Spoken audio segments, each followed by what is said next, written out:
Assalamualaikum warahmatullahi wabarakatuh. Halo sahabat sejuta kisah.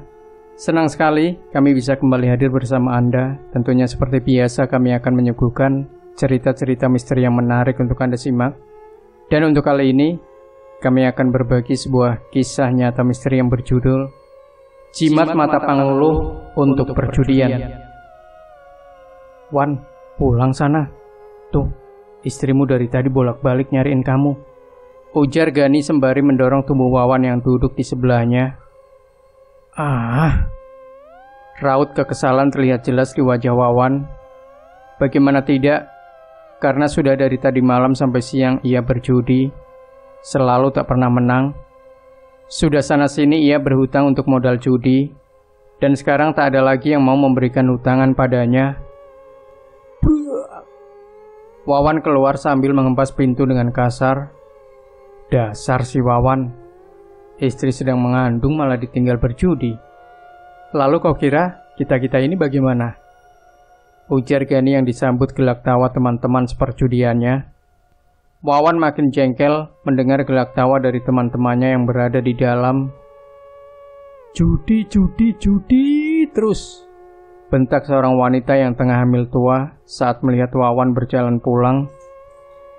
Sejak kapan kau berada di situ? Tanya Wawan ketus. Beras di rumah habis, gula, kopi sama sekali tidak ada. Bagaimana aku bisa makan? Aku hamil, Wan. Kau malah enak-enakan keluyuran dan main judi. Banyak kau menang, hah?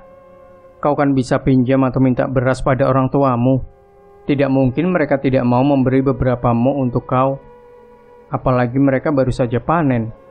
Dan satu lagi, dari raut wajahku saja, kau pasti sudah tahu kalau aku kalah. Jadi tak usah kau tanya-tanya lagi. Lagi pula kalau misalkan aku menang judi, uangnya tak akan kubuang. Pasti kuberikan semuanya untukmu, ujar Wawan dengan langkah yang semakin laju. Dasar laki tidak berguna. Menyesal aku kawin dengan laki-laki macam kau, Wawan, teriak Suhaila. Mendengar teriakan itu, Wawan berbalik. Wajahnya nampak merah padam menahan emosi. Kau bilang aku apa? Hah? Laki-laki tak berguna? Kau menyesal kawin dengan aku? Bentak Wawan menatap lekat ke arah istrinya. Suhaila menutup matanya ketika Wawan sudah mengangkat tangannya tinggi-tinggi, bersiap untuk menampar pipi istrinya. Namun Wawan kembali menurunkan tangannya ketika ia melihat perut Suhaila yang sudah kian membuncit itu. Ia tak tega. Wawan berbalik dan meninggalkan Suhaila yang masih berdiri di situ. Cerita kembali ke sebelum Suhaila menikah dengan Wawan. Suhaila merupakan kembang desa yang sangat cantik. Dulu banyak para lelaki yang datang dari berbagai daerah untuk meminang Suhaila. Salah satunya adalah anak juragan karet yang orang tuanya sangat disegani di desanya. Namun, entah mengapa tak ada satupun yang Suhaila terima dari para peminang yang datang tersebut. Dan yang sangat mengagetkan ialah Suhaila malah menerima pinangan dari Syazwan Hilmi, yang saat itu semua orang di desa tahu kalau pemuda tersebut adalah pecandu judi. Kesehariannya hanyalah bermain judi, dan judi. Pilihan Suhaila itu membuat orang tuanya marah, dan pernikahan mereka tak pernah direstui oleh orang tua Suhaila. Setelah menikah dengan Wawan, Suhaila pergi dari rumahnya dan tinggal di rumah Wawan bersama ayah dan ibu dari suaminya. Namun baru beberapa bulan menikah, rumah tangga keduanya mulai diguncang berbagai macam ujian. Mulai dari panen milik orang tua Wawan yang gagal, ibunya yang sakit-sakitan, dan Wawan yang diberhentikan dari pekerjaannya sebagai kuli bangunan. Bahkan mereka berempat pernah tak makan dan tidur dengan perut yang kosong. Tak sampai di situ, suatu hari ayahnya Wawan dipatuk ular kobra saat sedang berada di sawah dan membuat beliau kehilangan nyawa setelahnya. Tidak lama selepas meninggalnya ayah Wawan, ibunya Wawan pun menyusul. Bagai tersambar petir di siang hari, Wawan hancur, sedih, sakit. Namun walau bagaimanapun ia menangis dan berteriak, itu semua tak ada gunanya dan tak akan pernah bisa mengembalikan yang sudah tiada. Hingga di suatu pagi setelah beberapa bulan berlalu, Suhaila mendekati suaminya yang sedang bersiap-siap untuk bekerja. Wajahnya terlihat berseri. "Diminum dulu kopinya," ucap Suhaila. Wawan mengangguk sambil tersenyum. Pelan-pelan ia mengangkat gelas kopi yang masih panas tersebut, mendekati bibirnya, lalu menyeruput dengan perlahan. Senyum di bibir Suhaila masih terlihat.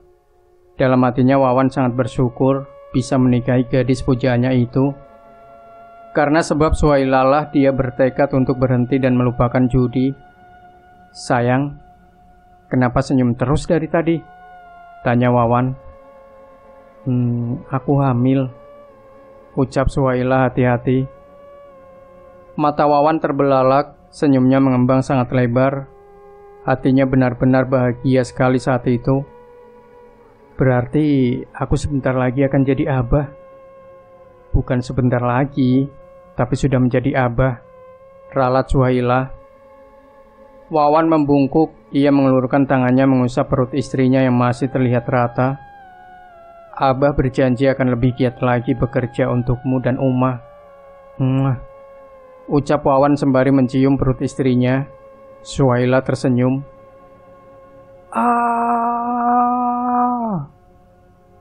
Teriak Wawan yang tengah berdiri di atas batu di pinggir sungai. Wajahnya kusut dan murung. Wawan terduduk di atas batu besar tersebut. Bahunya berguncang, ia menangis. Teriak Wawan penuh keputusasaan. Dari kejauhan Gani menatap Wawan sembari menggelengkan kepalanya. Ia tahu apa yang sedang terjadi pada Wawan, karena ia ada di saat ayahnya Suhaila memarahi dan menghina Wawan habis-habisan waktu itu. "Anakku tak akan pernah bahagia bila masih bersama dengan laki-laki macam kau, Wawan," bentak ayahnya Suhaila. "Tapi kau itu tidak lebih baik dari segumpal kotoran. Kau manusia tak berguna," potong ayah mertuanya tak membiarkan Wawan meneruskan perkataannya. "Aku sendiri bingung mengapa Suhaila lebih memilih kau daripada Jainal, anak juragan karet itu." "Oh, atau mungkin benar perkataan si Jainal, kau mendukuni anakku. Dasar bajingan tak berguna. Kalau tujuan bapak kemari hanya ingin menghina saya, maaf pak, rasanya lebih baik saya kembali bekerja. Permisi," ucap Wawan. "Dasar tak punya sopan santun. Mau main pergi saja. Apa itu yang diajarkan orang tuamu, ah?" Wawan tak menghiraukannya. Ia menarik napas panjang, lalu meneruskan langkahnya. "Aku belum selesai berbicara denganmu." Langkah Wawan terhenti. Ia berbalik dan menatap lekat ke wajah ayah mertuanya tersebut. "Bicara. Asal kau tahu, aku tidak pernah merestui kau jadi suami anakku. Demi kebahagiaan dia, lebih baik kau ceraikan anakku." "Saya tahu bapak tidak pernah merestui kami, tapi maaf pak, saya dan Suhaila sudah bahagia dengan kehidupan kami saat ini." "Sampai kapan, hah? Sampai kapan kau menyiksa anakku dalam penderitaan berumah tangga denganmu? Dari dia lahir sampai dewasa, aku tak pernah sekalipun membuat anakku menderita. Tapi semenjak dia menikah denganmu, dia terlihat sangat menderita. Tubuhnya kurus dan tak terawat. Apakah itu yang kau sebut bahagia? Aku tak apa-apa kalau kau ingin menjadi seperti ayahmu yang sanggup hidup susah sampai kemati. Tapi tolong jangan bawa anakku ke dalam penderitaan seumur hidup itu. Cukup. Kau boleh hina aku, tapi jangan pernah menghina orang tuaku," bentak Wawan seraya mendorong tubuh ayah mertuanya hingga jatuh. "Wawan!" teriak Gani langsung memegangi tubuh Wawan yang akan mengajar ayahnya Suhaila. Di saat Wawan dan Gani bergelut, ayah Suhaila berlari pergi dengan wajah pucat, dan tubuh yang gemetar ketakutan. Sudah, Wan. Apa kau tak berpikir kalau sampai Suhaila tahu, dia pasti akan sangat kecewa padamu? Apa kau tuli, ha? Tua bangka itu menghina ayahku, menghina orang tuaku, Gani. Ujar Wawan dengan nafas yang masih tak beraturan. Tidak ada gunanya kau melayani ucapan orang tua itu. Yang ada kau makin sakit hati, Wan. Sekarang lebih baik kau pikirkan masa depan rumah tanggamu. Belum lagi sempat tenang, Wawan dan Gani dikagetkan dengan panggilan ketus dari bos tempatnya bekerja. Wawan. Wawan segera berdiri menyapu-nyapu punggungnya yang kotor dengan telapak tangan. Iya, bos. Mulai besok kau tak usah datang lagi kemari, kau dipecat. Wawan terengah-engah. Dipecat? Salah saya apa, bos? Saya bekerja dengan baik. Saya juga datang tak pernah terlambat. Kenapa saya dipecat? Sudah, Wawan. Aku tidak ingin berurusan dengan orang itu. Kau tahu kan, dia cukup berpengaruh di daerah sini. Mendengar kata orang itu, Wawan sadar pasti yang dimaksud bosnya adalah ayah Suhaila. Kalau Wawan berhenti, saya juga akan berhenti. Ujar Gani yang berdiri tegak di samping Wawan. Wawan tertunduk lesu. Ia merasa bersalah pada Gani. Apa rencanamu selanjutnya, Wan? Mungkin memang benar Suhaila tak akan pernah bisa bahagia hidup denganmu. Dengan apa yang berlaku sekarang, sepertinya aku tidak akan bisa membahagiakan istriku. Satu-satunya tempat yang menerima aku bekerja pun sekarang sudah menolakku. Ucap Wawan bergetar. Gani terdiam. Tapi aku tak berpikir kau akan melepaskan Suhaila begitu saja. Lalu aku harus apa, Gan? Apa aku harus bersujud dan menjilat telapak kaki ayahnya Suhaila untuk meminta restu? Ya Tuhan, kasihan sekali sahabatku ini. Baru saja dia bahagia karena mendapatkan Suhaila. Sekarang datang ujian-ujian yang begitu berat dalam rumah tangga mereka. Kuatkanlah Wawan ya Tuhan, batin Gani. Gan, tolong jangan beritahu Suhaila kalau aku diberhentikan dari tempat kerjaku ya. Gani mengangguk. Kak Wawan, teriak seorang anak kecil yang tengah berlari kecil mendekati Wawan. Sebelum menoleh pada anak itu, Wawan lebih dulu mengusap air matanya. Kak Ila sakit perut. Dia ada di rumah Nini. Mendengar itu, Wawan langsung berlari tanpa memperdulikan anak itu. Ia benar-benar khawatir kalau sampai terjadi apa-apa pada istri dan anaknya. Sesampainya di dekat rumah Nini Ipa, Wawan berhenti. Masuk, lihat keadaan istrimu. Jangan sampai nanti menyesal. Ujar Gani mendorong tubuh Wawan dengan keras. Yang membuat Wawan kaget. Sejak kapan kau berada di sini? Jangan banyak tanya. Yang penting sekarang itu masuk ke rumah Nini Ipa dan lihat keadaan istrimu. Jawab Gani sembari menarik tangan Wawan. Saat Wawan masuk ke dalam rumah itu, terlihat istrinya yang sedang berbaring. Ia meringis kesakitan sambil memegangi perutnya. Suhaila kenapa nih? Apakah sudah akan melahirkan? Tapi bunganya ini belum masuk bulan ke-9. Tanya Wawan kalut. Istrimu melinggang bulan. Biasanya terjadi di kisaran usia kandungan 8 bulanan. Tergantung masing-masing orang juga. Ada yang pernah mengalami dan ada yang tidak. Sakitnya sama seperti mau melahirkan. Tidak usah khawatir, nanti juga akan berhenti sendiri setelah diminumkan air jahe. Jawab Nini Ipa. Wawan menghela nafas lega. Ia mendekati istrinya. Ingin sekali rasanya mengelus kepalanya dan menenangkan Suhaila. Tapi ia sudah bertekad untuk melepaskan Suhaila selepas bersalin nanti. Dan ia tidak ingin jika perhatiannya ada Suhaila akan membuat Suhaila tak mau lepas darinya. Karena demi kebahagiaan Suhaila, ia rela melakukan apapun, meski itu sangat menyakitkan bagi Wawan. Kau tak apa-apa, tak usah manja. Ujar Wawan dengan ketusnya. Manja? Ini benar-benar sakit sekali, Wan. Apa kau menganggapku sedang berpura-pura? Ujar Suhaila sesekali meringis. Kau memang berpura-pura kan? Sudahlah, aku mau pergi.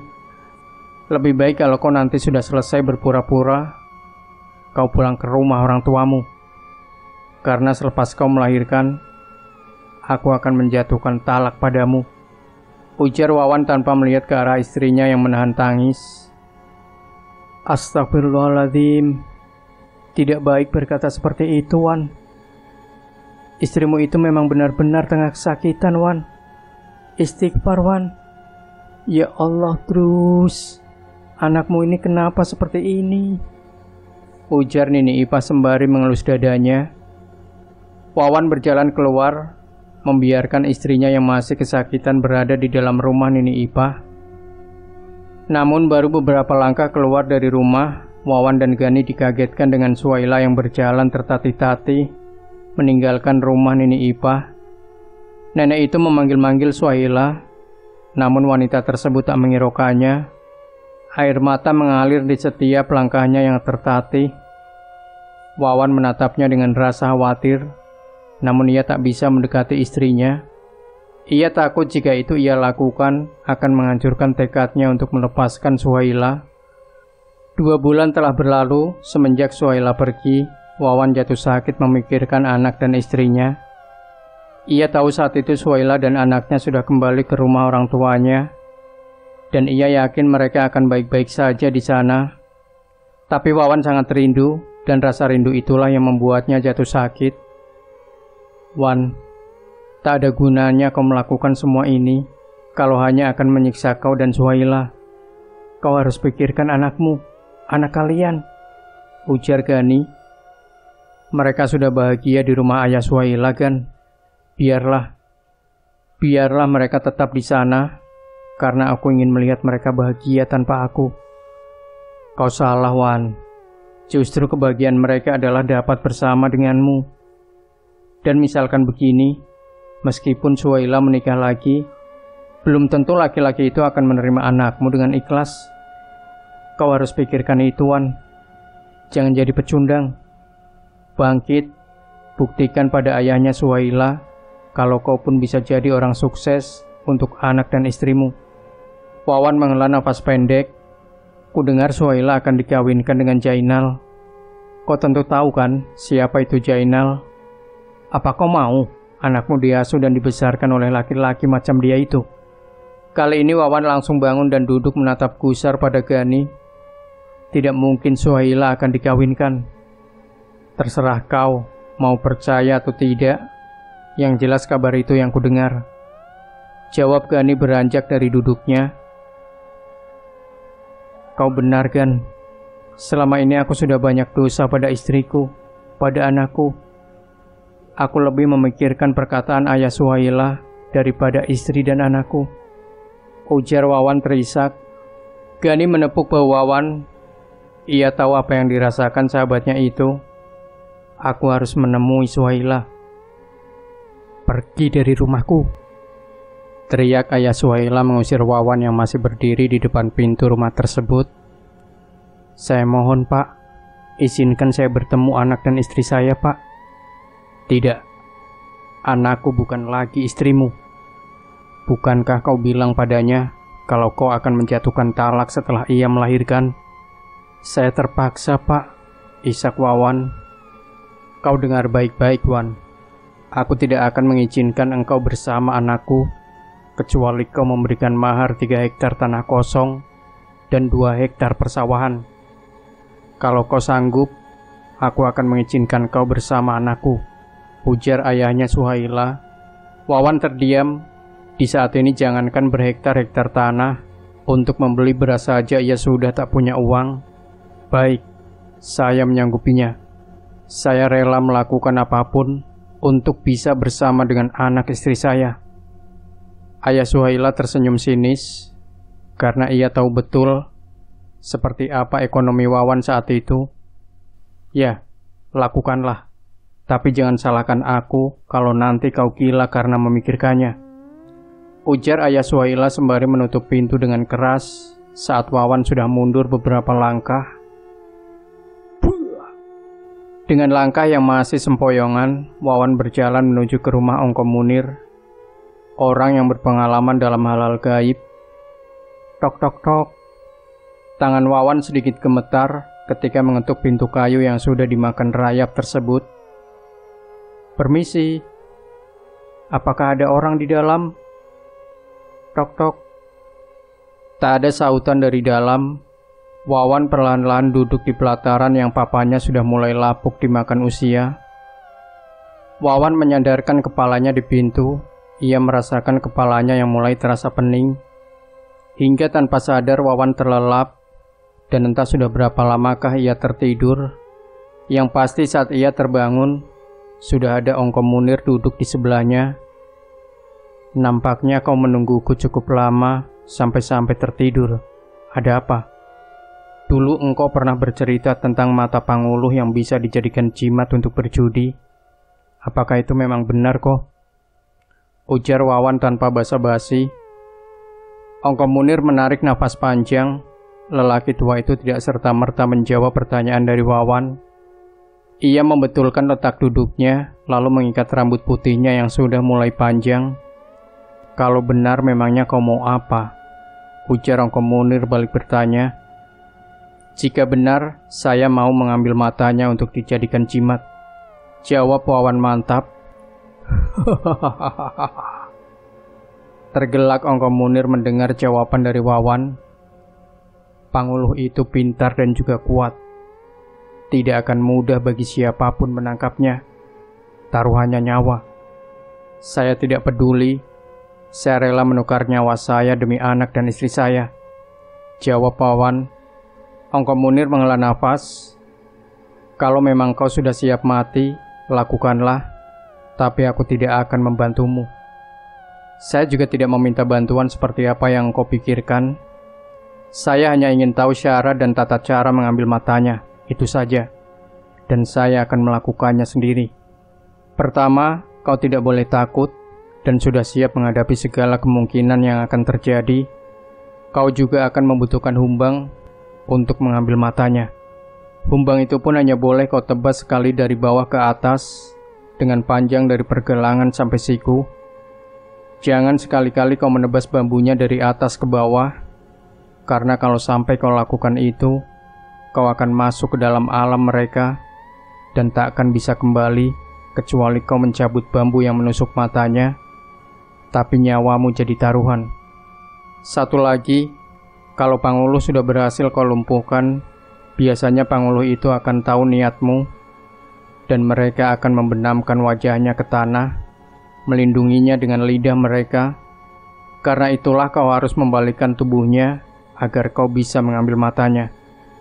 Tapi tidak mudah untuk kau bisa membalikkan tubuhnya, meski dengan cara apapun, kecuali menggunakan tangannya sendiri.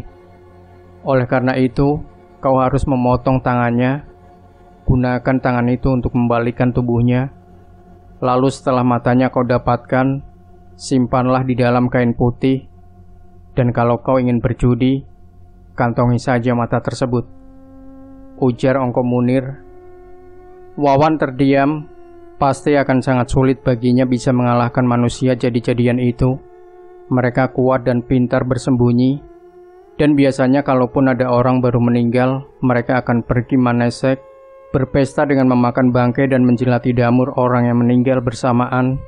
Aku tahu, tak akan ada yang mau menaruhkan nyawanya hanya demi hal seperti itu.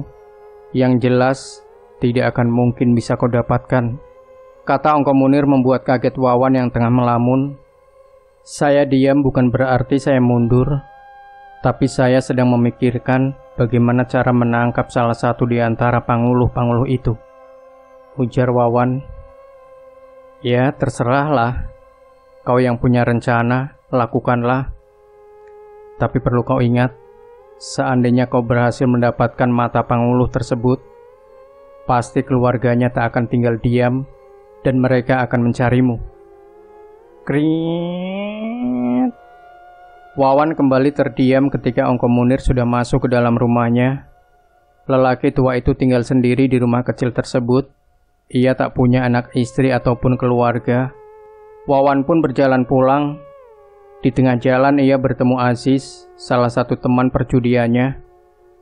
"Wan, yang bulan lalu itu gimana?" tanya Aziz. "Aku belum ada uang, sis. Tapi nanti setelah aku dapat uang, aku akan bayar semuanya," jawab Wawan. "Kau janji ya? Bayar hutangmu," ujar Aziz sebelum pergi. Hari itu setelah agak sehat, Wawan mengasah parangnya yang akan ia gunakan untuk menebas bambu nanti. "Wan, nih makan dulu. Titipan dari Siti," ujar Gani yang baru saja datang serta menyerahkan rantang yang ia bawa. "Buat apa?" tanya Gani menunjuk ke arah parang yang diasah oleh Wawan. "Adalah untuk misi rahasia," jawab Wawan. Jangan bilang kau mau membunuh ayah mertuamu, Wan." Teganya kau menuduhku seperti itu, Gan. Macam aku ini orang yang paling jahat saja di matamu. Hahaha. Gani tertawa. "Makanya aku pun tahu kau tak akan mungkin berbuat seperti itu," ujar Gani. "Makanya aku pun tahu kau tak akan mungkin berbuat seperti itu," ujar Gani. Wawan mencuci tangannya dan membuka rantang yang berisi sambal bawang ganda, garut pilungan mantah, timun digarut menggunakan sendok, lalu kasih garam dan bawang juga sedikit air, ikan asin goreng, lalu ada beberapa potong ayam beserta ikan goreng. "Ada acarakah di rumah Siti?" tanya Wawan. Gani menggeleng. "Kemarin ayahnya Siti dapat ikan tapa besar sekali. Beratnya kisaran 20 kilo lebih. Ikannya sebagian dijual dan sebagian diberikan ke keluarga." Oh, Wawan nampak sangat lahap sekali menemukan makanan yang dibawakan Gani. "Serius aku tanya, Wan, itu parang untuk apa? Sudah putih begitu, tajam sekali pasti. Kau mau gunakan untuk apa?" "Aku ingin jadi dewa judi, Gan, dan parang itu adalah salah satu alatnya." Lama-lama bicara denganmu ini aku bisa ikutan gila. Orang tanya ke hulu, kau jawabnya ke hilir. Malam itu Wawan mulai keluar masuk pemakaman dan ke desa-desa tetangga untuk mencari kira-kira ada yang baru saja meninggal ataupun melahirkan, karena biasanya Pangulu akan berkumpul di suatu titik tempat orang meninggal ataupun melahirkan. Namun sudah 7 hari Wawan kelayapan mencari keberadaan Pangulu. Ia tak kunjung berhasil menemukannya. Wawan yang tengah berdiri di bawah pohon yang berada di perbatasan desa, melihat rombongan hewan-hewan yang tak lazim bersama malah berjalan beriringan. Aku yakin itu pasti mereka. Tapi bagaimana aku bisa menangkap salah satunya? Mereka terlalu banyak, gumam Wawan, sementara tangannya memegang erat humbang hijau yang ia bawa. Hanya sesaat saja, rombongan makhluk jadi-jadian itu sudah lenyap tak terlihat. Wawan melihat ke sekelilingnya dan mendapati seekor terenggiling dengan mata berwarna merah menyala, tengah menatap ke arahnya. Suaranya terdengar aneh dan tidak terdengar seperti terenggiling. Wawan mengeluarkan parangnya dari kampung. Ia bersiap kalau terenggiling itu menyerangnya.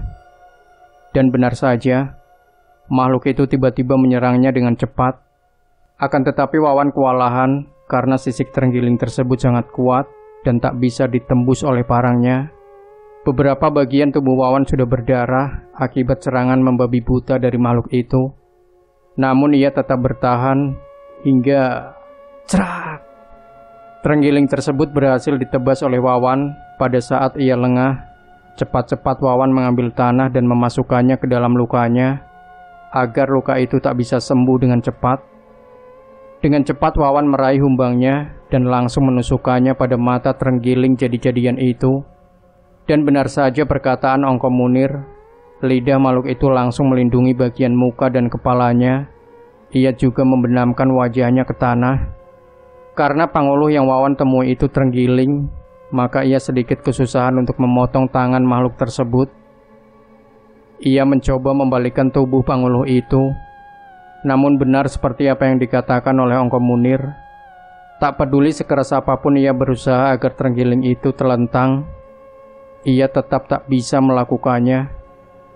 berbalik, bangsat. Aku hanya ingin sebiji matamu.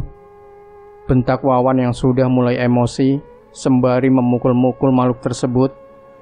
Tak habis akal, Wawan menebang pohon kecil yang ada di dekatnya, lalu ia gunakan untuk mencongkel tubuh si Panguluh, karena ia membutuhkan sedikit celah agar bisa memotong tangan dari makhluk itu. Meski agak kesusahan, Wawan tak menyerah. Sampai akhirnya ada sedikit celah dan ia langsung menebaskan parangnya ke arah tangan Panguluh tersebut. Wawan tersenyum lebar ketika tangan si Panguluh sudah berhasil dipotongnya.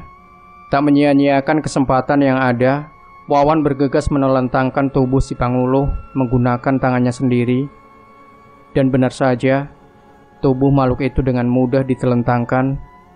Senyum di bibir Wawan semakin melebar, apalagi saat ia melihat bambu yang masih menempel di mata si Panguluh.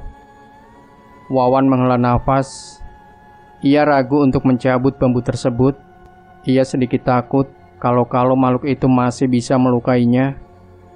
Namun, saat ia terbayang kembali dengan perkataan ayah mertuanya, Wawan langsung meraih bambu yang menancap tepat di mata si makhluk jadi-jadian. Cerak! Setelah berhasil, Wawan langsung berlari pulang dengan memegang erat bambu yang masih terdapat mata si Panguluh di dalamnya. Nafasnya terengah-engah, rasa takut dan senang bercampur aduk di dalam pikirannya. Sesampainya ia di rumah, Wawan langsung menutup pintu dan meletakkan bambu tadi di atas meja. Wawan mengambil kain putih yang sudah ia siapkan, memindahkan mata tersebut perlahan-lahan ke dalam kain putih. Siang itu Wawan pergi ke rumah Ongko Munir. Lelaki tua tersebut nampak sedang duduk di serambi rumahnya dengan ditemani secangkir kopi. "Engko, semisal saya sudah berhasil mendapatkan mata itu, lalu mata itu harus diapakan? Apakah dibiarkan membusuk atau dikeringkan?" tanya Wawan tanpa basa-basi. Ongko Munir menatap Wawan dengan alis mata yang mengerut. "Apa kau berhasil mendapatkannya?" ujar Ongko Munir balik bertanya. "Kalau tidak dapat, mana mungkin saya bertanya seperti tadi." Ongko Munir mengangguk-angguk. "Setauku, biji mata Panguluh yang sudah dicongkel itu harus dikeringkan dulu sebelum digunakan." "Menjemurnya bagaimana kok?" "Ya, tentu saja sebagaimana mestinya.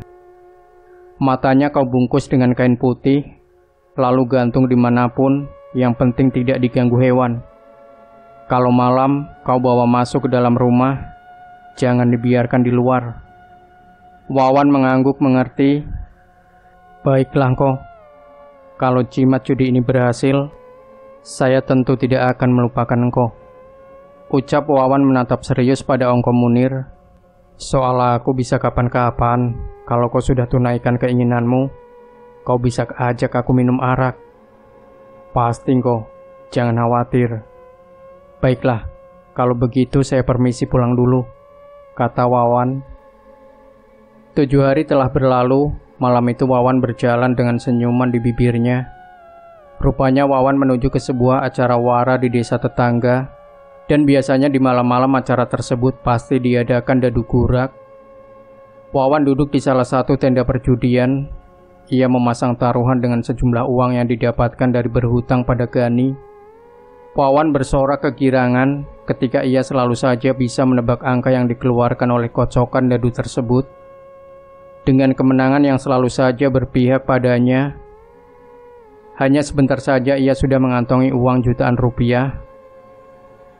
Malam itu Wawan tak hanya membalik atau membangkrutkan satu bandar judi gurak, tapi ada 4 bandar yang pulang dari sana dengan tangan kosong, bahkan masih berhutang pada Wawan. Wawan tersenyum lebar sambil memegang rat plastik putih yang penuh dengan uang hasil perjudiannya. Wawan juga membayar semua hutang pada teman-temannya dulu, sisanya ia simpan untuk membeli tanah. Sebulan telah berlalu, Wawan kini dijuluki sebagai dewa judi, karena dia selalu berhasil membalik bandar judi. Dari bandar yang kecil sampai bandar yang besar, semuanya pulang dengan hutang pada Wawan. Tak hanya itu, setiap hari ia juga selalu mendatangi acara-acara wara di desa-desa yang jauh hanya demi berjudi. Bahkan tak jarang, ia sampai tak pulang berhari ke rumahnya hanya karena mendatangi perjudian gurak. Malam itu Wawan sudah mengurus semua surat-surat tanah yang akan ia serahkan besok pada ayah mertuanya. Tanah-tanah itu sudah ia bayar, meski sebagian masih berhutang. Disaksikan oleh RT, Ongko Munir dan Gani, Wawan menyerahkan surat-surat tanah yang dibawanya pada ayah Suhaila. Lelaki tersebut nampak tak percaya dengan apa yang ada di depan matanya. "Bagaimana? Apakah dengan ini saya bisa membawa anak dan istri saya pulang?" tanya Wawan. "Sebentar, seseorang coba bangunkan aku. Aku pasti sedang bermimpi melihat laki-laki melarat ini memberikan surat tanah padaku," ujar ayah Suhaila. Plak! Gani menampar lengan ayah mertua dari sahabatnya tersebut dengan keras. "Apakah bapak sudah bangun?" tanya Gani dengan nada sedikit meledek.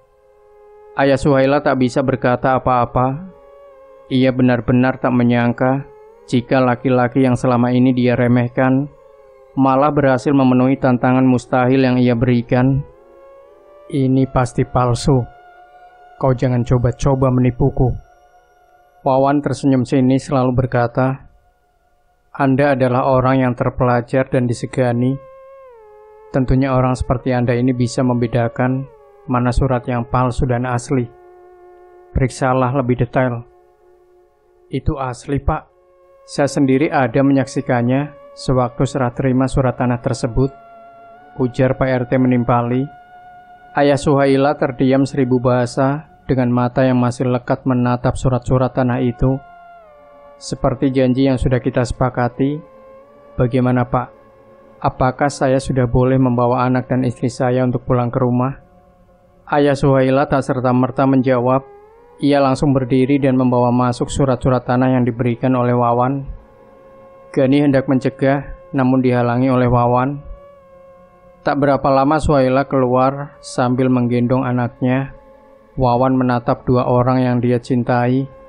Tak sadar air matanya menetes di pipi. Suhaila berjalan mendekati Wawan. "Ayo, kalau mau mengajak kami pulang," kata Suhaila. Wawan meraih anaknya yang masih berada di gendongan Suhaila. Ia sangat rindu dengan anak mereka. Wawan menciumi anaknya dengan penuh kerinduan dan air mata bahagia. "Saya duluan ya Pak, Gan," ujar Wawan pada Pak RT dan Gani. Gani menepuk pelan dengan Wawan sembari mengangguk. Di perjalanan Suhaila masih tak berbicara sepatah kata pun pada Wawan. Sementara Wawan juga nampak sungkan mengajak bicara istrinya. "Ku dengar kau sudah sukses jadi penjudi sekarang ya? Padahal kau sudah punya janji padaku sebelum kita menikah dulu," ucap Suhaila tiba-tiba. "Iya, aku ingat. Masih ingat tentu saja.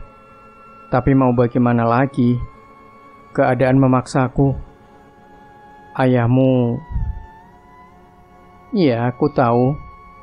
Tapi semua ini juga karena kau yang dulu menyuruhku pulang ke rumah orang tuaku. Kalau menurutkan kata hatiku, aku sudah tak ingin ada kaitan hubungan. Tapi aku juga tak ingin keegoisanku memisahkan antara kau dan anakmu."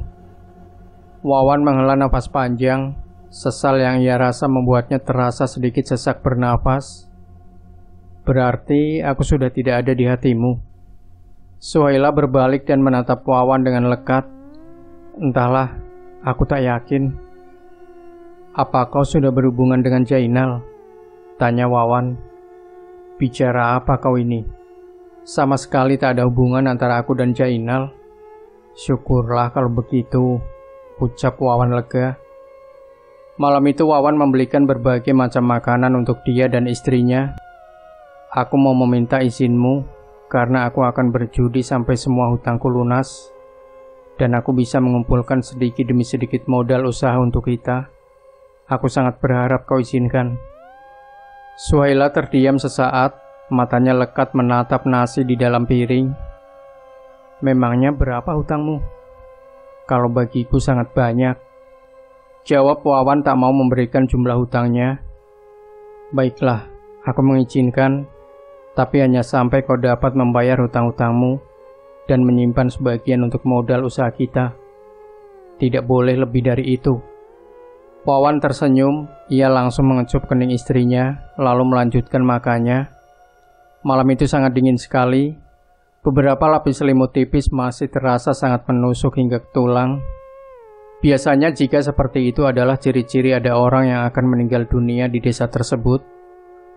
Wawan memegang erat jimat mata Panguluh yang selama ini membuatnya selalu menang dalam perjudian. Ia mulai takut menyimpan benda itu di dalam rumahnya, karena ia merasa seperti ada yang tengah mengincarnya. Entah itu mengincar jimatnya atau malah mengincar dirinya, Wawan sendiri ragu. Tapi yang tahu tentang jimat itu hanyalah Ongko Munir dan dia sendiri. Tak mungkin kalau Ongko Munir memberitahukan semuanya pada orang-orang. Sementara beliau sangat jarang sekali berkomunikasi dengan orang-orang di desa. Sayang, aku ada urusan mendadak. Aku pamit keluar sebentar ya. Bisik Wawan pada Suhaila yang tengah menyusui anak mereka. Wawan mengambil jaket dan berjalan menuju ke rumah Ongko Munir. Sesampainya di rumah kecil tersebut, Wawan langsung mengetuk pintunya dengan sedikit keras. Saat pintu terbuka, terlihat Ongko Munir sedang berdiri dengan beberapa nasi yang masih menempel di sekitar bibirnya. Ada apa malam-malam begini, Wan? Tanpa menjawab, Wawan langsung menerobos masuk ke dalam. Diikuti Ongko Munir yang masih kelihatan bingung. Kok, apakah engkau pernah menceritakan perihal jimat yang saya punya ini pada orang lain? Ongko Munir mengerutkan keningnya. Aku sama sekali tidak menceritakan apa-apa. Yang sering kemari itu cuma kau, tidak ada yang lain. Saya merasa beberapa hari terakhir ini seperti ada yang mengawasi saya. Kadang terasa dekat, kadang pula terasa jauh. Dari awal kan sudah ku bilang bahwa keluarga dari Panguluh yang kau bunuh pasti akan menuntut balas pada pembunuh keluarganya. Mereka tak akan membiarkan kau bersenang-senang dengan apa yang sudah kau ambil dari keluarganya. Kemungkinan kau sudah melakukan sebuah kesalahan dan lengah, sehingga mereka tahu dan sekarang tentu mengincarmu. Wawan menarik nafas berat, dadanya berdebar-debar tak karuan. Takut? Ya tentu saja. Tapi ia harus menghadapi segala sesuatu yang akan terjadi ke depannya. Wawan menatap sudut ruang rumah Ongko Munir. Terlihat sebuah taring babi yang tergantung di dindingnya dengan rapi. Lalu Wawan mengalihkan pandangan pada wajah tua yang duduk di depannya. Apa tidak ada cara lain agar mereka tak bisa mencelakai saya kok? Tanya Wawan. Ongko Munir mengejapkan matanya. Bawa saja sompun, kayu berbau wangi yang biasanya tumbuh di hutan dan sangat ditakuti oleh Panguluh bila kau bepergian. Hanya itu yang bisa kusarankan. Yang kusayangkan, kenapa kau menggunakan jimat itu untuk meruntuhkan bandar-bandar besar? Kau yang awalnya selalu kalah judi, malah sekarang bisa menang terusan. Seharusnya kau atur waktu dalam menggunakan jimat itu. Jangan terus-terusan, karena tentu saja orang-orang jadi curiga, terutama pihak keluarga Panguluh yang kau bunuh. Andai tak terdesak, saya pun tak akan melakukan semua itu kok. Lagi pula kita semua kan tahu, keberadaan Panguluh-Panguluh tersebut hanya merugikan. Mereka pengganggu, perusak. Aku tahu, kau, aku, orang-orang lain di luar sana tentu tak menyukai keberadaan Panguluh di antara kita. Tapi selama ini tak ada yang berani mengusik mereka. Baiklah kok, saya pulang dulu, ucap Wawan. Saat berada di luar, Ongko Munir menatap jauh ke dalam pekatnya malam. Ada yang akan mati, Ongko Munir bergumam. Apa kok? Tanya Wawan untuk memastikan pendengarannya. Cepatlah pulang, Wan. Anak dan istrimu dalam bahaya. Bentak Ongko Munir membuat Wawan mengerutkan alisnya, tanda tak mengerti. Namun begitu, Wawan langsung berlari menuju ke jalanan yang mengarah ke rumahnya. Suara dalam pepohonan dan daun-daun yang bergesekan satu sama lain, ditambah seperti ada suara kera yang terus-terusan mengikik, mengikuti langkah tergesa Wawan. Wawan tertelungkup karena seekor kera yang sangat besar meloncat ke arahnya dari atas pohon. Wawan diseret oleh kera besar tersebut sampai akhirnya ia dilemparkan ke pohon. Darah keluar dari hidungnya yang terhantam pada pohon. Kera besar tersebut menyeringai menatap Wawan. Wawan tahu makhluk itu bukanlah kera asli, melainkan adalah Panguluh. Wawan hanya bisa meringis, pikirannya seakan buntu. Ia tak tahu bagaimana akan mempertahankan diri dari amukan kera jadi-jadian itu, karena ia sama sekali tak mempunyai senjata. Dan di saat kera besar tadi hendak menyerangnya lagi, dari arah jalan rumah Engkom Munir, terlihat seseorang berjalan sembari membawa obor di tangannya. Saat orang itu semakin mendekat, tercium aroma sompun bakar yang sangat kuat. Kera besar tersebut berlari menyusuri jalanan tanpa meninggalkan jejak apapun. Engkom Munir menancapkan obornya di tanah, lalu ia membantu Wawan untuk berdiri. "Kau tak apa-apa, Wan?" tanya Engkom Munir. "Andai engkau tidak datang, kemungkinan sekarang saya sudah menjadi mayat." Engkom Munir menghela nafas. "Bawa sompun ini, dan cepatlah pulang. Aku sudah punya firasat yang tak enak sejak tadi." Wawan mengambil sompun yang diberikan Engkom Munir, lalu tanpa menoleh ia berjalan tertatih-tatih menuju ke rumahnya. Dan ternyata benar saja apa yang dikatakan Engkom Munir. Di luar rumahnya banyak sekali binatang-binatang aneh yang berkeliaran, mulai dari bebek, ayam, babi hutan, sapi, dan beberapa lagi yang lain. Kenapa disebut binatang aneh? Karena pada umumnya hewan seperti bebek, ayam, sapi, dan lain-lain tidak pernah berkeliaran di malam hari. Dan kalau babi hutan, itu sangat aneh jika berada di depan rumah orang. Karena dari namanya saja kita sudah tahu hewan itu tinggal di mana. Binatang jadi-jadian tersebut seketika berlarian ketika Wawan mengacungkan kayu sompunya ke arah mereka. Setelah itu, Wawan langsung masuk ke dalam rumah. Ia mendapati istri dan anaknya masih tertidur lelap. Wawan menghela nafas lega melihat dua orang yang disayanginya baik-baik saja. Keesokan harinya, Gani datang ke rumah Wawan dengan langkah tergopoh. "Kenapa wajahmu, Wan?" "Diserang Panguluh," jawab Wawan singkat. Gani mengerutkan keningnya. "Kok bisa?" Tak usah pikirkan masalahku.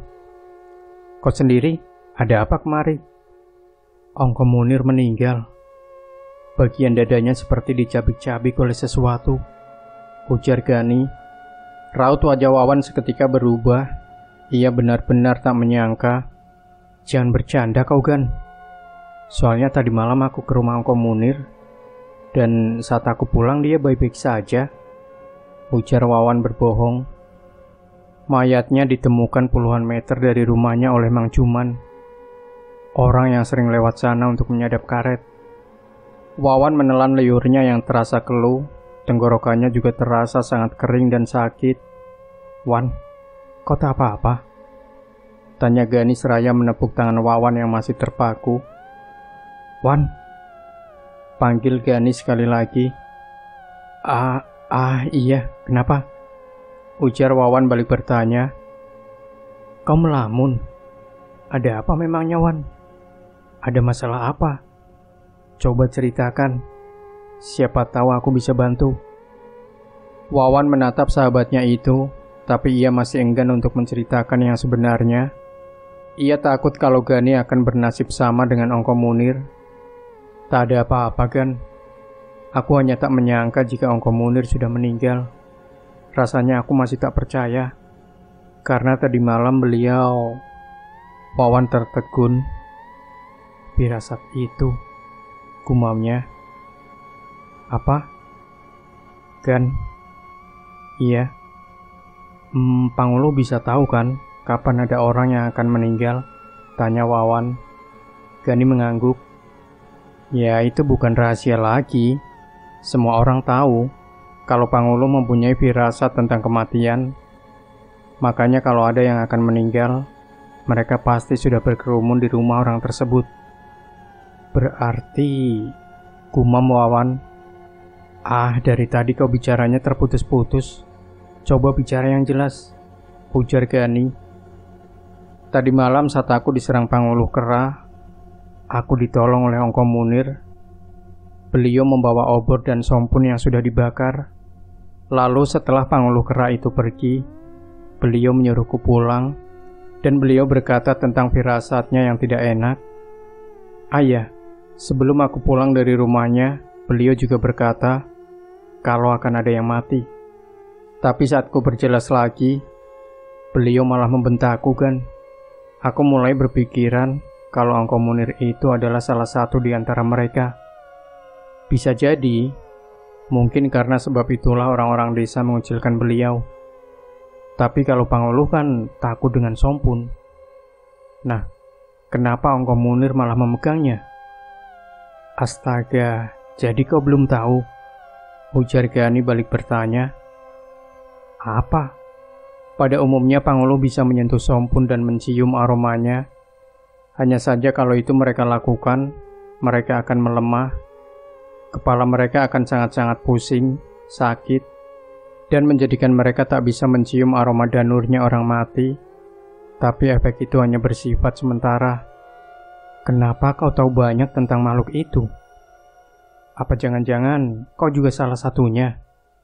Jujur ya, aku terjangkit oleh seseorang.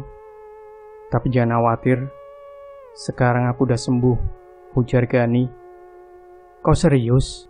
Aku jadi tak nyaman dekat-dekat denganmu, ujar Wawan sembari bergeser. Gani merengut, tangannya langsung saja memukul lengan Wawan sampai sahabatnya itu menjerit. Kau tak kesana? Tanya Gani. Kemana? Ke rumahnya Ongko Munir. Kudengar beliau akan dikuburkan selepas 3 hari setelah orang-orang melakukan ritual terakhir. Wawan mengangguk. Ia lalu masuk ke dalam rumahnya mengambil uang untuk membantu acara pemakaman Ongko Munir. 7 hari telah berlalu, saat ini Wawan benar-benar tak berani untuk keluar di malam hari. Ia takut dan was-was setiap kali keluar rumah. Apalagi jika bertemu dengan hewan-hewan yang sering diserupai oleh Pangulu. Uang hasil judinya pun sudah mulai menipis. Karena Wawan tak lagi bermain judi. Aku tak bisa jika begini terus. Kalau rasa takutku ini terus dituruti, bisa-bisa anak istriku kelaparan, batin Wawan. Wawan terus berpikir sampai tak terasa waktu subuh pun tiba. Suhaila bangun, ia mulai memasak dan menyiapkan minuman untuk suaminya. Sementara Wawan pura-pura masih tertidur. Sekitar pukul 8 pagi, Wawan menuju ke rumah Gani. Kebetulan hari itu Gani masih ada di rumahnya. Senyumnya lebar saat melihat Wawan datang. Tumben sekali, Wan. Pagi-pagi kemari. Ada apa? Tanya Gani. Ada hal penting yang ingin kubicarakan denganmu. Dan masalah ini menyangkut nyawaku. Gani tertawa tak percaya dengan perkataan Wawan. Kau ini pagi-pagi sudah membuat lelucon, ujarnya. Aku serius, Gan. Kata Wawan dengan mimik wajah serius, lalu mulai menceritakan dari awal tentang jimat mata Pangulu yang berhasil ia dapatkan. Jujur, dari awal aku sudah curiga kau memakai sesuatu untuk judi. Karena rasanya sangat aneh, orang sial seperti kau selalu menang judi, sampai membalikan bandar, ujar Gani. Wawan menghela nafas. Semua itu kulakukan demi anak istriku, Gan. Aku rela menukar nyawaku dengan kebahagiaan mereka. Tapi jika sekarang aku mati sebelum terlihat mereka bahagia, aku tak bisa, Gan. Gani menghela nafas berat. Ia tahu apa yang dimaksud oleh sahabatnya itu. Ya sudah, aku paham apa maksud dan tujuanmu datang kemari. Aku akan membawamu ke orang yang mengerti masalah seperti ini. Kau jangan khawatir, semuanya akan baik-baik saja. Terima kasih, Gan. Tak usah berterima kasih segala, Wan. Kita itu sudah seperti kakak beradik. Jadi jangan sungkan-sungkan kalau mau cerita permasalahanmu. Karena aku akan selalu berada di sampingmu dan siap mendengarkan keluh kesahmu. Keduanya melewati jalanan berbatu dengan menaiki sepeda. Gani juga membawa beberapa barang yang dipercaya ditakuti oleh Panguluh dan sejenisnya. Sekitar jam 1 siang mereka berdua sampai di desa yang dituju. Gani mengayuh sepedanya dengan sangat laju agar cepat sampai di rumah orang yang akan mereka temui. Nah, itu rumahnya, ujar Gani. Terlihat sebuah rumah dari kayu ulin dengan tinggi tiang sekitar 2 meteran. Bawah rumahnya bersih dan tertata rapi. Beberapa tanaman cabai dan jeruk nipis menghiasi halaman rumah itu. Assalamualaikum, ucap Gani setelah menyandarkan sepedanya di pohon rambutan samping tangga. Waalaikumsalam. Gani, masuk-masuk, jawab seorang perempuan parubaya yang memakai handuk kecil di kepalanya. Ada acara rupanya, Cu, tanya Gani. Iya, nikahannya si Arsyad. Dia akan menikah 2 hari lagi. Gani manggut-manggut. Amangnya ada? Tanya Gani kemudian. Tadi katanya mau pergi ke rumah Pak Solihin, minjam dandangan. Mia, tolong buatkan kopi 2 gelas ya. Tidak berapa lama kemudian, keluarlah seorang gadis manis dengan kerudung berwarna coklat, membawa 2 gelas kopi hitam dan beberapa toples kue kering. Gadis itu meletakkannya di lantai tepat di depan keduanya duduk. Gani melirik ke arah si gadis yang rupanya sedang curi-curi pandang pada Wawan. Diminum kopinya, Gan. Itu temanmu. Ayo, silakan diminum, ujar Ucu. Mia, ngapain di situ? Tuh ke dapur, siapa tahu ada yang butuh bantuan, tegur Ucu pada Mia. Wawan merasa kurang nyaman setelah mendapat kode dari Gani tadi. Kira-kira kapan datangnya ya, Gan? Bisik Wawan. Paling sebentar lagi, Wan. Kita tunggu saja, balas Gani. Wawan menarik napas panjang. Ia sangat khawatir dengan anak dan istrinya di rumah. Setelah kopi yang disuguhkan tadi habis, terdengar dari arah bawah rumah suara langkah dan suara dandangan yang terkena tiang. Sekitar 10 menitan, masuklah seorang laki-laki parubaya yang memakai peci putih. Puas lelah aku berjalan ke tempatnya Solihin sana. Lihat, penuh keringat, ujar lelaki parubaya tersebut seraya mengipas tubuhnya. Gani tersenyum sambil mengangguk. Tak terasa ya, Mang, si Arsyad sudah mau kawin, kata Gani. Hahaha, ya begitulah. Aku saja kadang masih merasa kalau baru kemarin rasanya dia dilahirkan. Oh ya, kalian ini mencari aku kah? Iya, Mang. Ini kenalkan dulu, teman saya namanya Saswan. Biasa dipanggil Wawan. Dan dia ini yang ada keperluan dengan Amang, jawab Gani sembari menunjuk ke arah Wawan yang duduk di dekatnya. Wawan mengangguk sambil tersenyum. Amang mengerutkan keningnya menatap Wawan. Wajahmu mirip sekali dengan arwah Andi, ucap Amang. Coba ceritakan apa yang ingin kau katakan, lanjut Amang. Wawan menatap Gani dan Gani memberikan kode anggukan pada Wawan. Begini, Wawan mulai bercerita. Amang manggut-manggut mendengarkan cerita dari Wawan. Berat sekali, aku saja sampai merinding mendengarnya. Bagaimana mungkin orang biasa dapat mengambil mata dari Panguluh yang kekuatan gaibnya bahkan melebihi kuyang? Saya pun melakukan itu terpaksa, ucap Wawan pelan. Jadi setiap malam, Panguluh itu ada di sekitar rumahmu. Bahaya sekali itu. Kalau sampai mereka bisa masuk, anak dan istrimu juga akan jadi korban. Mendengar itu jantung Wawan berdegup kencang. Apakah saya harus memisahkan diri dari anak dan istri saya agar mereka tetap aman, Mang? Tanya Wawan. Amang terlihat berpikir sejenak. Di mana mata itu kau simpan? Wawan dengan cepat mengeluarkannya dari dalam sakunya. Amang membuka kain putih pembungkus mata tersebut dengan pelan. Kita kembalikan saja mata ini pada keluarganya. Lalu kau akan kumandikan penghelat agar mereka tak lagi melihatmu. Tapi aku tak bisa pastikan apakah ini berhasil atau tidak nantinya, ujar Amang. Wawan menatap lantai sambil menggigit bibirnya. Rasanya ia masih belum bisa untuk mengembalikan jimat mata tersebut. Tapi di sisi lain, ia juga takut jika rencana Amang tak berhasil. Jika tak berhasil, bagaimana? Apakah anak dan istriku juga akan menjadi korban? Ya Tuhan, tolong aku. Adakah cara lain agar semuanya bisa baik-baik saja seperti sedia kala? Ini salahku, dan aku harus mengakhiri ini semua, walaupun nyawaku harus jadi pengganti. Maafkan Abah, nak. Abah mungkin tak akan bisa bersamamu sampai kau besar, tak bisa melindungimu. Batin Wawan berkecamuk. Wan, panggil Gani sambil menepuk paha Wawan. Hah? Sembari menengok ke arah Gani. Bagaimana? Apa kau setuju? Tanya Amang. Saya setuju. Saya sendiri yang akan mengembalikan mata itu, jawab Wawan. Apa kau sudah tahu rumah Panguluh itu? Wawan terdiam. Ia tidak tahu yang menjadi Panguluh itu siapa dan di mana tempat tinggalnya, karena ia bertemu Panguluh tersebut saat sedang berada di hutan. Tidak tahu, tapi saya akan mencari tahu, jawab Wawan kemudian.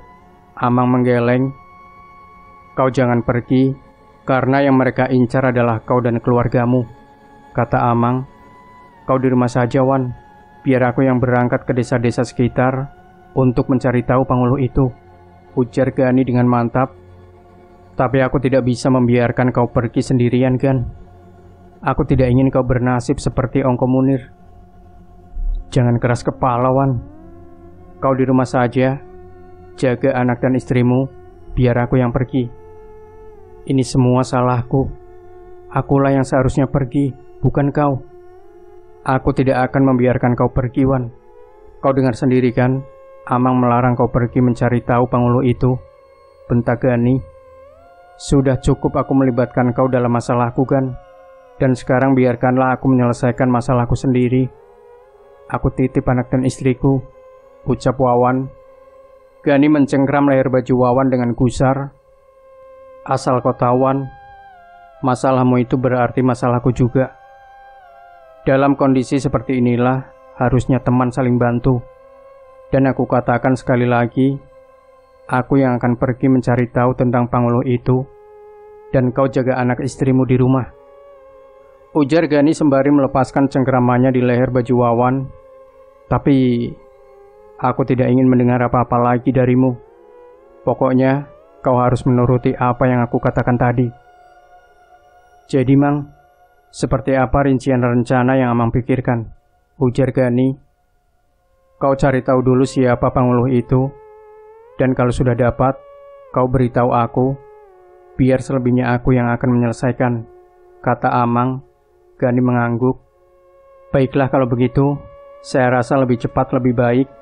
Jadi kami berdua permisi pulang dulu, Mang, ucap Gani. Tunggu sebentar, ujar Amang sembari beranjak ke arah dapur. Dan saat ia kembali, terlihat sebuah botol air yang cukup besar di tangannya. Selepas kau sampai di rumah, siramkan air ini mengelilingi rumahmu, ujar Amang seraya memberikan botol air tersebut. Wawan mengangguk ketika tangannya meraih botol tersebut. Sesampainya di depan jalan menuju desa mereka, Gani dan Wawan pun berpisah. Kau bawa saja sepeda itu, Wan. Aku akan jalan kaki ke tempat itu. Karena menurutku, Panguluh itu pasti berasal dari desa yang ada di dekat hutan, ucap Gani. Tapi kau tak membawa senjata apa-apa, Gan? Lebih baik ke rumahku dulu. Setidaknya kau ada pegangan besi, karena kita tidak tahu apa yang akan terjadi di sana, kata Wawan. Kau tenang saja, Wan. Tidak akan terjadi apa-apa padaku. Aku juga membawa ini, yang setiap saat bisa kugunakan untuk membela diri, ujar Gani seraya memperlihatkan bulu landak sepanjang sekilan orang dewasa. Konon, bulu landak itu mempunyai racun yang bisa membunuh musuh jika ditusukkan melebihi batas warna hitamnya. Dengan berat hati Wawan melepaskan kepergian Gani, sahabat satu-satunya yang siap mati untuk dirinya. Tak akan mungkin ada lagi Wawan dapatkan teman seperti itu. Semoga Tuhan melindungimu, Gani. Maafkan aku sudah melibatkan kau ke dalam masalahku, ucap Wawan saat Gani sudah mulai berjalan ke arah hutan. Wawan pulang dengan mengayuh sepedanya. Di depan rumah terlihat istri dan anaknya yang sedang bermain dengan beberapa anak ayam. Wawan yang sedikit trauma melihat binatang-binatang tersebut langsung menjatuhkan sepedanya, lalu berlari menghampiri anak istrinya. "Hus, hus!" usir Wawan pada ayam-ayam tersebut. Suhaila mengerutkan alisnya. "Kenapa sih?" "Jangan di luar rumah, sudah hampir maghrib, cepat masuk," jawab Wawan. Gerutu Suhaila tak senang. Setelah anak dan istrinya masuk ke dalam rumah, Wawan langsung mengambil air yang tadi ia gantung di sepeda. Lalu Wawan menyiramkan air tersebut sedikit-sedikit mengelilingi rumahnya. Tiba-tiba terdengar suara teriakan dari arah pintu dapur yang tembus ke tanah. "Ular!" teriak Suhaila. Mendengar teriakan istrinya, Wawan bergegas menghampiri. Seekor ular kobra dengan mata yang berwarna merah aneh mendongak ke arah Wawan. Wawan yang menyadari hal itu bukan ular biasa pun langsung meraih linggis yang berada dekat pintu. Namun seakan tahu, dengan cepat ular tersebut menyemburkan bisanya ke arah Wawan, dan untungnya Wawan bisa berkelit menghindar. "Ambil mandau, cepat!"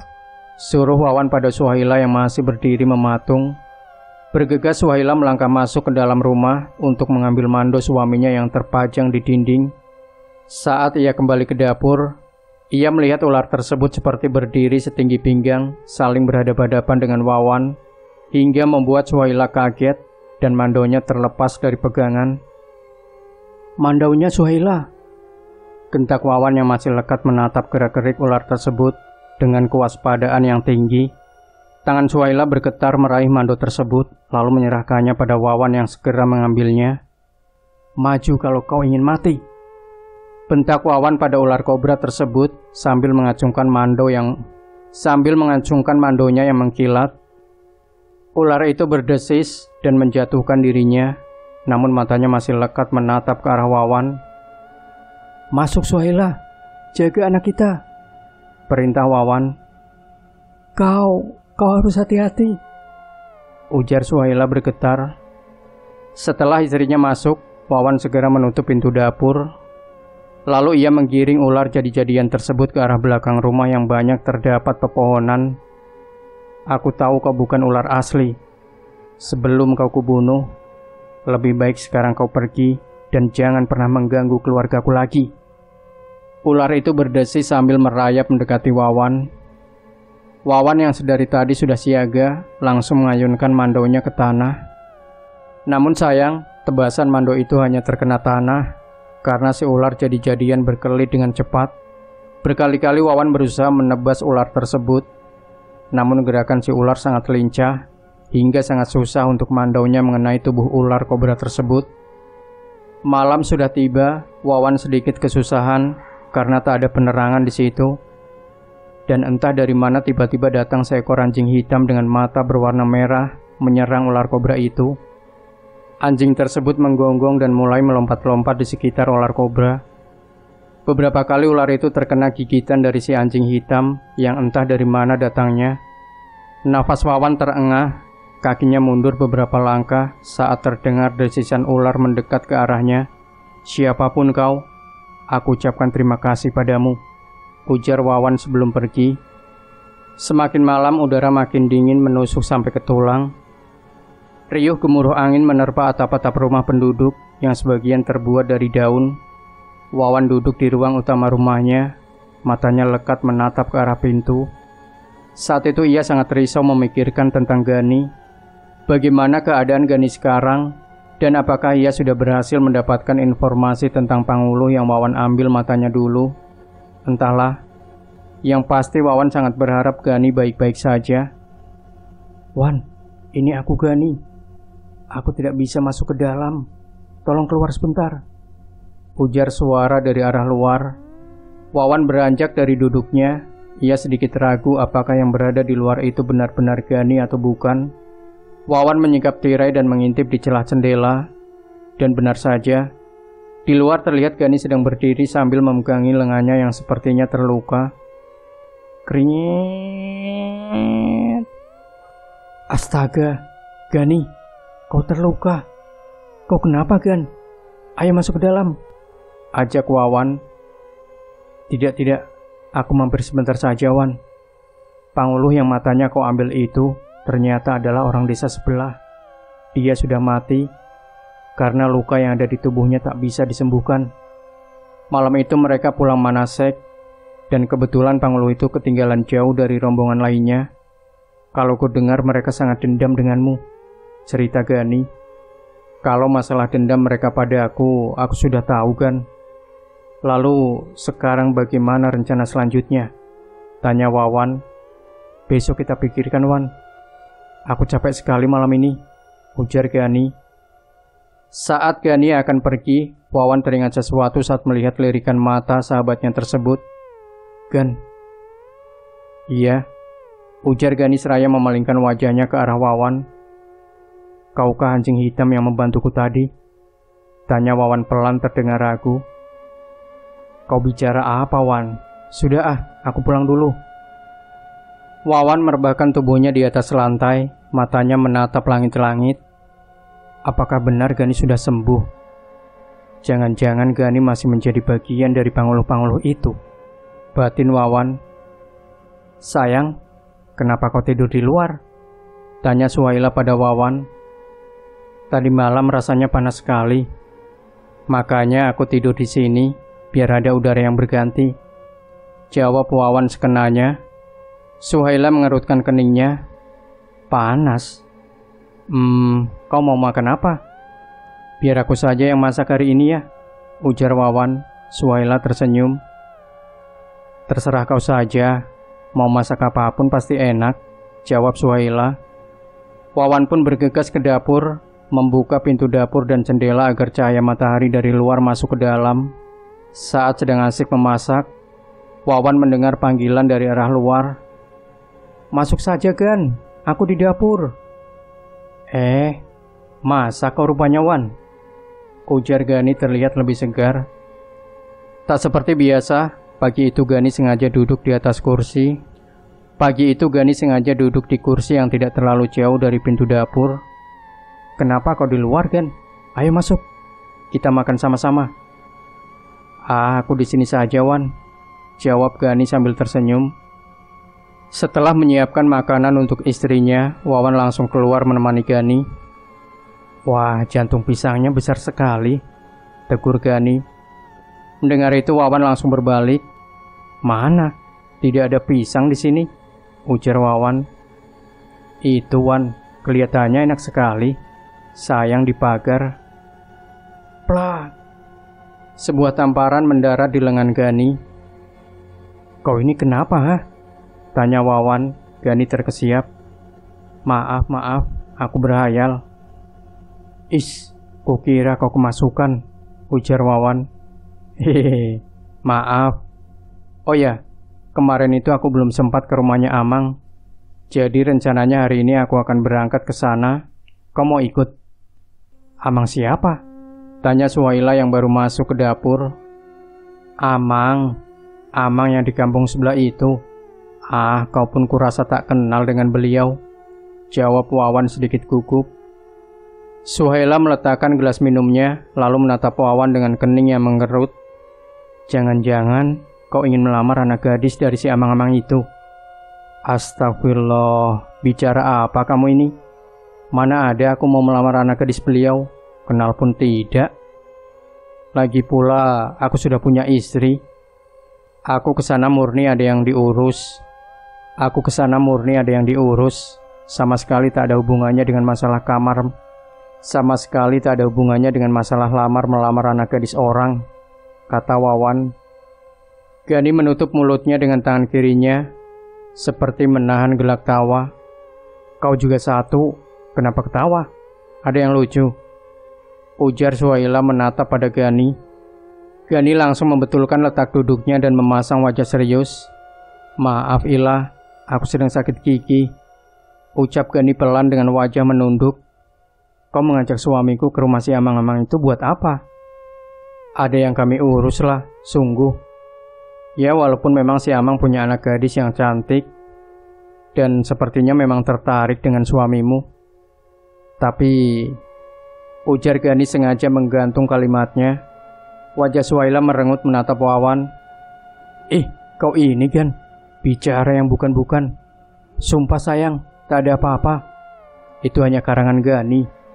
Gani memang senang melihat aku ini kena marah. Gelak tawa Gani pecah. Makanya dengarkan dulu aku melanjutkan ceritaku. Tapi yang kugantung tadi, kelanjutannya adalah aku hanya mengarang cerita tentang si Wawan. Puas rasanya melihat wajahnya ketakutan. Suhaila mendengus kesal mendengar perkataan Gani, lalu masuk ke dalam.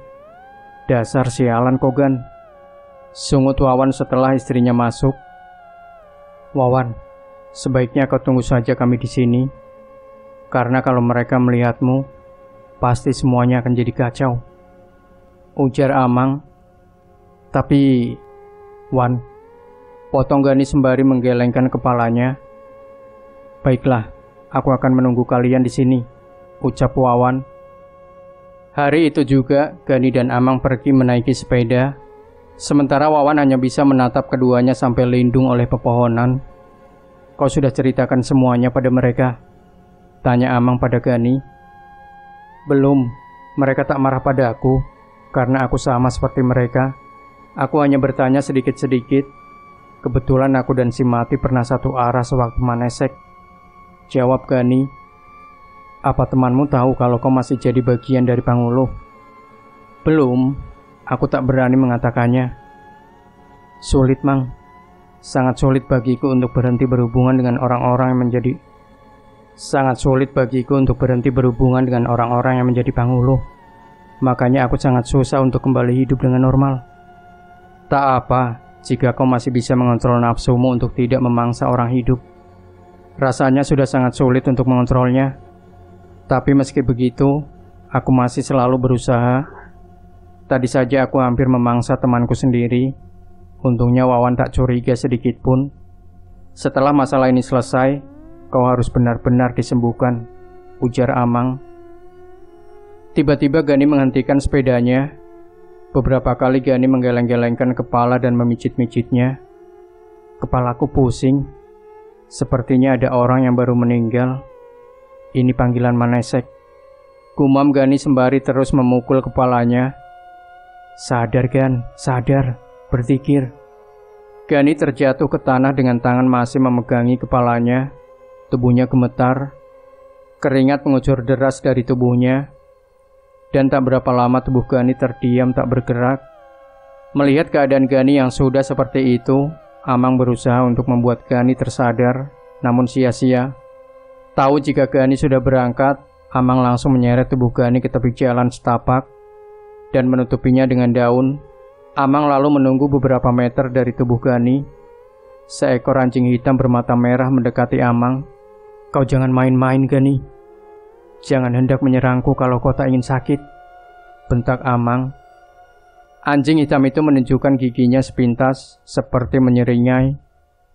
Lalu binatang jadi-jadian tersebut mengendus-endus tanah dan berjalan menjauhi si Amang. Kami tidak bisa memaafkannya begitu saja. Nyawa harus dibayar dengan nyawa, ujar seorang wanita tua dengan gigi yang hampir semuanya sudah menghitam akibat ketergantungan menyirih. Dia terpaksa berbuat seperti itu karena keadaan dan juga seseorang yang menceritakan tentang kegunaan dari biji mata Panguluh tersebut. Kata Amang, kalau kau datang kemari hanya ingin kami memaafkan perbuatan anak itu, lebih baik kau pergi. Karena sampai kemati pun, kami sebagai pihak keluarga korban tak akan pernah memaafkannya. Pergi. Dengan langkah pelan Amang keluar dari rumah tersebut. Jika memang itu yang kalian mau, baiklah. Jadi jangan salahkan aku, gumam Amang. Si wanita tua mendengus marah. Wajahnya merah padam menahan nafsu dan emosi yang sama-sama memuncak. Bagaimana, Mang? Tanya Wawan ketika si Amang baru sampai di rumahnya. Kita ke rencana kedua, karena dendam mereka padamu sama sekali tak bisa ditawar, jawab Amang. Wawan terduduk lunglai. Ia sudah merasa bahwa pihak keluarga si Panguluh yang ia ambil matanya tersebut tak akan memaafkannya, karena ia tahu kesalahannya itu sangat amat fatal untuk bisa dimaafkan. Tak apa, Mang. Amang tak usah kaget. Amang tak usah repot-repot. Saya sudah ikhlas dengan apa yang akan saya terima selepas ini. Ucap Wawan terdengar pasrah. Kau jangan putus asa, Wan. Aku sama sekali tak merasa direpotkan. Kau jangan khawatir. Malam ini kau tidurlah di rumahku. Besok kita siapkan untuk mandi penghelatnya, ujar Amang. Tapi saya khawatir dengan istri dan anak saya, Mang. Gani sudah pulang dan katanya dia yang akan menjaga anak dan istrimu. Bagaimana bisa dia pergi begitu saja tanpa pamit? Sungut Wawan kesal namun juga lega. Malam itu Wawan tertidur dengan sangat pulas di samping orang-orang yang juga menginap di sana. Pagi-pagi sekali ia dibangunkan oleh Amang yang mengajaknya untuk pergi ke suatu tempat. Mau cari apa, Mang? Tanya Wawan sembari membasuh wajahnya dengan air genangan bekas hujan. Mencari sompun hitam, jawab Amang tanpa menoleh. Tak ingin banyak bertanya, Wawan ikut saja kemana kaki si Amang melangkah. Hampir 3 jam mereka berputar-putar di hutan, dan belum satu pun menemukan pohon yang mereka cari. Tak ingin banyak bertanya, Wawan ikut saja kemana si Amang melangkah. Hampir 3 jam mereka berputar-putar di hutan, dan belum satu pun menemukan pohon yang mereka cari. Rasa haus dan lapar sudah sejak tadi Wawan rasakan, namun tak berani mengeluh pada si Amang. Kau haus kan? Ini namanya bakah. Ini namanya bakah kalalawit, atau yang disebut sekarang dengan nama bajakah.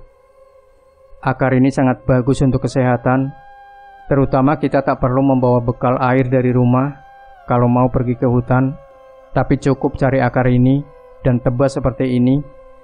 Nah, kan airnya keluar. Ayo Wan, diminum dulu, ujar si Amang. Selesai meminum air dari akar tersebut, Wawan dan Amang pun kembali melangkah. Cahaya matahari yang selalu terang perlahan-lahan mulai menggelap. Karena pepohonan di dalam hutan itu sangat tinggi dan besar-besar, daunnya pun rimbun, sekali-sekali menutupi sinar matahari untuk masuk. Hutan sungguhan ini, Mang, gumam Wawan. Ya iya, kau kira kita ini sedang jalan-jalan di pedesaan.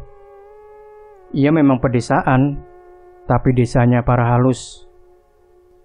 Amang ini kalau berbicara, tegur Wawan.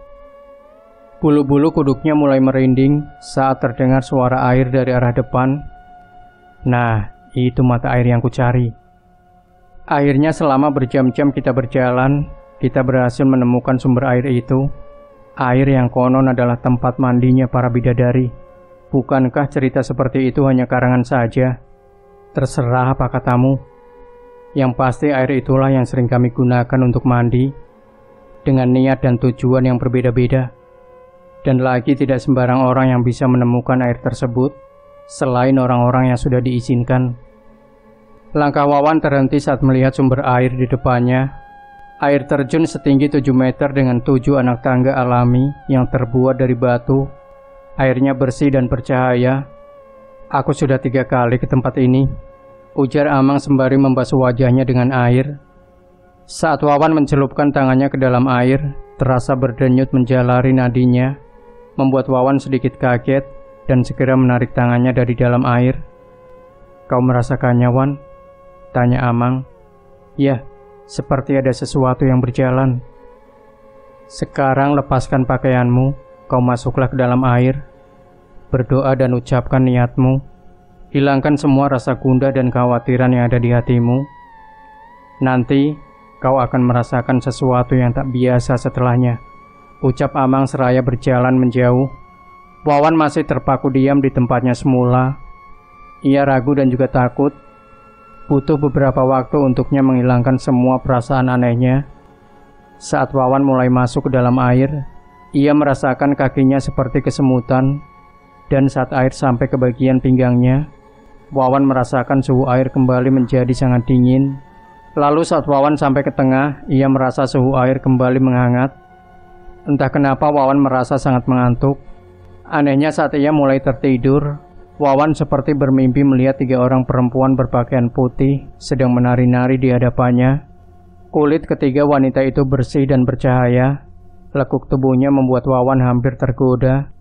Untungnya ia mendengar seruan seseorang yang kemudian membuatnya tersadar. "Wan!" panggil Amang berulang-ulang. Saat Wawan membuka matanya, ia terkejut saat melihat ke sekelilingnya hanya tumbuhan liar dan semak belukar. "Airnya di mana, Mang? Kenapa aku ada di sini?" tanya Wawan sembari menutupi tubuhnya dengan tangan. "Syukurlah kalau kau sudah sadar. Baiklah, itu ambil dan pasang pakaianmu, setelah itu kita pulang," ujar Amang yang nampaknya sengaja tak menjawab pertanyaan Wawan. Wawan beranjak, ia memakai semua pakaian yang sebelumnya ia tanggalkan. Sementara si Amang menunggu tidak jauh dari tempat Wawan berdiri. Saat ia berjalan menghampiri Amang, tubuh Wawan terasa sangat ringan di setiap langkahnya. "Mang, tubuhku rasanya segar sekali. Sudah lama sekali aku tak pernah merasakan tubuhku sesegar ini," ucap Wawan. Amang tersenyum sembari melangkah mendahului Wawan. "Syukur alhamdulillah kalau begitu, Wan. Tapi itu tadi airnya di mana? Perasaan sebelumnya aku kan Amang suruh mandi, berendam di air itu. Tapi kenapa?" "Sudah, jangan terlalu dipikirkan. Nanti kau gila bila mencocokkan hal yang gaib dengan yang tidak. Karena hal gaib itu pasti sangat sulit dicerna akal pikiran manusia," potong Amang. "Tadi aku juga merasa sangat mengantuk. Lalu di antara bangun dan tidurku, aku melihat 3 perempuan cantik, Mang. Mereka menggodaku. Konon perempuan-perempuan itu adalah penunggu di air tersebut. Jika kau tergoda, maka ruh kau akan selamanya terjebak di sini." Wawan terdiam mendengar perkataan Amang. Ia berpikir, untung saja tadi tak tergoda oleh 3 perempuan itu. Rumah si Amang nampaknya sudah dihiasi dengan hiasan khas pengantin. Aroma bumbu-bumbu masakan tercium hingga ke halaman depan rumah. Beberapa ibu-ibu rupanya juga sedang memasak nasi di halaman dapur. "Mang, terima kasih banyak atas bantuan Amang. Aku pulang dulu, Mang," ucap Wawan.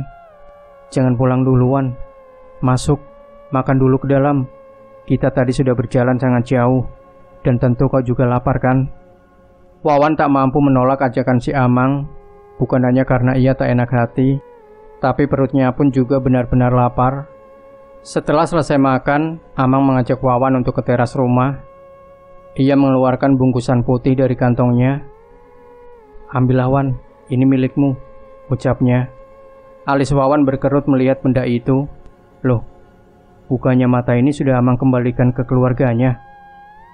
"Ya, tadinya memang rencana aku ingin mengembalikan mata ini pada keluarganya. Tapi tanggapan mereka tak sesuai dengan yang kuharapkan. Jadi mata ini kutarik kembali.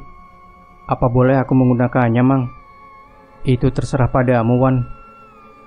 "Baiklah, Mang. Saya ucapkan terima kasih banyak. Kalau saya ada rezeki, saya akan kemari lagi. Tak usah dipikirkan. Oh ya, nanti ajak sekalian anak dan istrimu kemari ya, Wan. Nikahnya Arsat akan dipercepat." "Baik, Mang. Saya akan kemari lagi nanti." Wawan melangkah dengan cepat saat sudah sampai di gerbang masuk desanya. Senyum mengembang di bibirnya ketika ia melihat anak dan istrinya duduk di teras. "Kemana saja kamu? Tak pulang-pulang?" "Maaf sayang, aku ada urusan dengan Amang." "Urusan apa kau tega meninggalkan kami berduaan di rumah?" "Loh, bukannya Gani yang menemani kalian?" "Gani? Kau kira aku ini perempuan seperti apa yang memasukkan laki-laki ke dalam rumah?" kata Suhaila kesal. "Tapi dia kan sahabatku. Manalah mungkin dia berbuat macam-macam padamu dan anak kita. Lagi pula, aku tak menyuruhmu membawanya masuk ke dalam. Setidaknya dia ada di sekitar rumah ini saat aku tidak ada, agar kalian tetap aman di dalam rumah. Gani tidak ada setelah kalian pergi. Aku tak pernah lagi melihat muka memelasnya itu. Kemana lah si Gani ini? Pamit pada Amang katanya pulang. Kemana lah si Gani ini? Pamit pada Amang katanya pulang," gumam Wawan. "Asal kau tahu, tadi malam sedari habis maghrib sampailah subuh, ada anjing hitam duduk di halaman rumah kita. Kadang-kadang ia menggonggong, dan kadang-kadang terdengar seperti berlari-lari berkeliling di luar rumah. Entah anjing milik siapa itu, dan nampaknya sangat ganas. Untung saja selepas subuh dia sudah tak ada lagi di situ. Cerita Suhaila, anjing hitam, batin Wawan. Sehabis makan, Wawan pamit pada Suhaila pergi ke rumah Gani. Langkahnya tergesa karena ia sangat ingin menanyakan beberapa hal pada sahabatnya tersebut. Gani, Gan, panggil Wawan berkali-kali, namun senyap tak ada jawaban dari dalam. Masuk saja kak, Kak Gani ada di dalam, mungkin sedang tidur, ujar seorang gadis kecil berusia 9 tahunan dari halaman rumahnya. Wawan memutar-mutar gagang pintu, namun sepertinya terkunci dari dalam. Karena ia sudah sering ke rumah Gani, Wawan tahu kalau kunci yang sering sahabatnya itu gunakan adalah palang kayu yang ada di atas pintu. Dan saat Wawan meraba-raba ke atas pintu melalui lubang, ia mendapatkan palang kayu yang dicarinya. Kring. Aroma busuk tercium saat pintu terbuka, sampai-sampai Wawan pun menutupi hidungnya dengan tangan. Bau apa ini? Gumam Wawan sembari mengibas-ngibaskan tangannya di depan wajah. Astaga, si Gani ini, kenapa bisa tidur senyenyak itu dengan bau busuk memenuhi ruangan begini? Ujar Wawan saat melihat Gani yang terlihat sambil ngorok. Gan, woi, bangun Gani, panggil Wawan berkali-kali. Maling, maling, teriak Wawan di telinga Gani. Astaga, mana-mana, apa yang hilang, apa yang hilang? Teriak Gani langsung berdiri dengan tinju yang sudah siap siaga, namun matanya masih separuh tertutup. Tawa Wawan pecah melihat Gani yang sangat lucu saat itu. Dasar bangsat, sial kawan, ujar Gani kembali merebahkan tubuhnya. Sudah jam berapa ini Gan? Kenapa masih tidur? Aku pusing Wan, kepalaku seperti roda yang sedang diputar-putar, jawab Gani sembari memijit kepalanya sendiri. Jangan-jangan kau mengeluh kawan, kata Wawan. Bukan mau, tapi sudah. Lagian tadi malam aku tak tidur semalaman karena menjaga rumahmu. Makanya hari ini aku ingin tidur seharian. Sudah, jangan ganggu aku. Pulang sana, ujar Gani. Dasar bakul sampah. Istriku bilang kau tak ada di mana-mana dekat rumah kami. Kau jangan bohong, Gan. Sial, aku tak berbohong. Istrimu saja yang tak melihatku. Aku juga tahu dia beberapa kali mengintip keluar rumah tadi malam. Kali ini Wawan menunjukkan wajah yang serius. Berarti benarkan dugaanku, kau memang masih jadi pangulu. Kau belum sembuh. Ya memang iya. Lalu kau mau apa sekarang? Kalau mau pergi, pergilah, ujar Gani. Kau temanku, kita sudah seperti saudara. Masalahmu berarti masalahku juga. Kita akan cari jalan keluarnya bersama-sama. Aku yakin kau masih bisa disembuhkan, ucap Wawan seraya menyentuh lengan Gani. Kau tak takut tertular? Tanya Gani. Takut? Aku hanya takut kehilangan anak istriku dan juga sahabatku ini.